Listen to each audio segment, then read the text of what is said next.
el libro que los lectores tienen a disposición hoy en la feria o en las librerías se llama La culebra sigue viva, miedo y política, Álvaro Uribe Vélez y el poder presidencial en Colombia. Voy a explicar dos cosas, por qué miedo y por qué la metáfora de la culebra. La culebra tiene que ver con una metáfora que en el discurso que el expresidente y hoy senador del Centro Democrático, Álvaro Uribe Vélez, en sus discursos públicos utilizaba para referirse a las FARC. Él se refería como a una culebra, decía la culebra sigue viva, y esa metáfora aludía ¿a quién? A las FARC, a que las FARC estaban golpeadas, habían sufrido derrotas, pero que todavía tenían mucha disposición o capacidad de daño, y que por tanto se requería de una continuidad del presidente en su mandato, refiriéndose implícitamente a la reelección, para seguir en la lucha contra la guerrilla de las FARC, especialmente de las FARC, que fue una de las banderas de ese gobierno, especialmente de la política de seguridad democrática. Esa es la razón. El otro elemento del título, el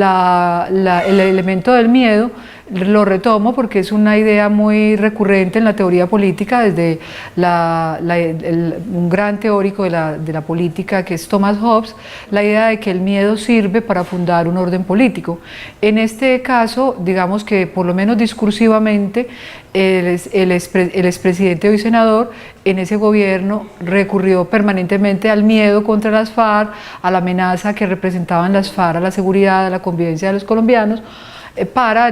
legitimar no solamente la política de seguridad democrática, sino las distintas políticas de gobierno. Digamos que fue una metáfora permanente y una idea recurrente, la idea de que la peor amenaza de los colombianos eran las FARC, que la prioridad era la lucha contra las FARC, y de alguna manera recogió ese miedo y esa antipatía que por esa organización existía en un sector importante de la opinión pública.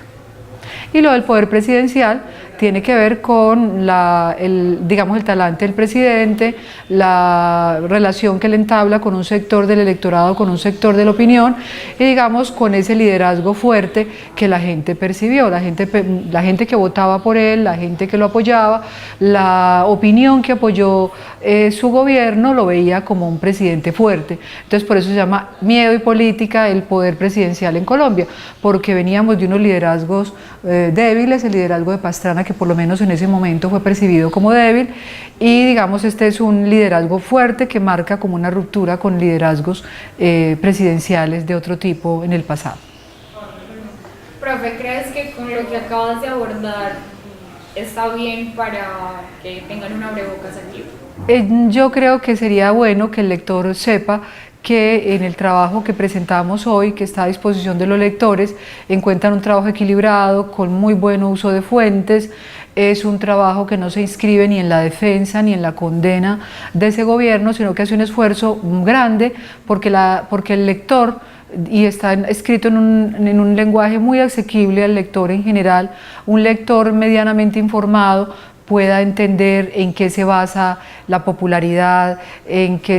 por qué Uribe sigue siendo popular, por qué fue tan popular ese gobierno y por qué todavía tiene un amplio espectro, digamos, de acogida en un sector del electorado. Entonces es un trabajo sobre el liderazgo, es un trabajo sobre el poder, es un trabajo sobre la relación del líder con el pueblo.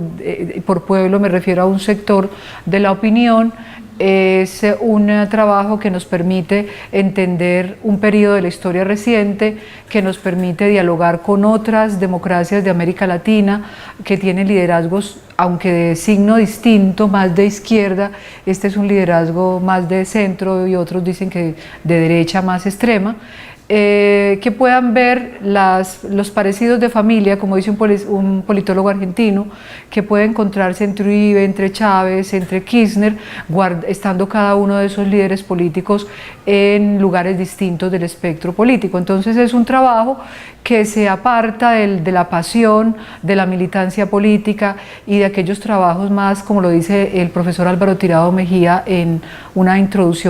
presentación que hace el libro muy generosa, donde él dice que que este trabajo se debe leer porque se aparta de otros trabajos llenos como de rabia o donde sacan es el chisme, que así pelearon Santos y Uribe, y que no esclarece mucho las bases de ese gobierno, las bases de ese liderazgo de popularidad, como diría Isidoro Cherensky, sino que toman partido o en contra o a favor del gobierno o a favor de la figura del presidente o expresidente. A mí no me interesa esa toma de partido, sino que me interesa el aspecto analítico y que el lector pueda tener un mejor criterio para juzgar por qué ese fenómeno existe hoy en Colombia